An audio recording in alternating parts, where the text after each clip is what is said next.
జీవ వైవిధ్యమే దేవాలయం, విత్తనాలే దేవుళ్లుగా కొలుస్తూ సంగారెడ్డి జిల్లా జహీరాబాద్ డెక్కన్ డెవలప్మెంట్ సొసైటీ నిర్వహిస్తున్న 25వ పాత పంటల జాతర అట్టహాసంగా ప్రారంభమైంది.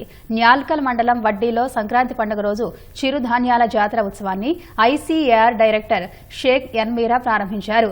చిరుధాన్యాలైన పాత పంటలకు గడ్డుకాలం పోయి మంచి రోజులు వచ్చాయని డైరెక్టర్ అన్నారు. ఈ ప్రాంతంలో పండించే చిరుధాన్యాలను త్వరలో ఐసీఏఆర్ డీడీఎస్ తో కలిసి జహీరాబాద్ బ్రాండ్ పేరిట మార్కెటింగ్ చేస్తామని తెలిపారు.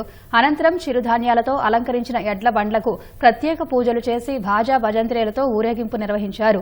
విత్తనాలు, సేంద్రియ వ్యవసాయ పరిశోధన స్టాళ్లు ఆకట్టుకున్నాయి. జాతరలో కళాకారుల కోలాటం, మజ్మా ఆటలు ప్రత్యేక ఆకర్షణగా నిలిచాయి. దేశంలోని వివిధ రాష్ట్రాలతో పాటు విదేశీ ప్రతినిధులు హాజరై ఆదర్శ మహిళా రైతులను అభినందించారు.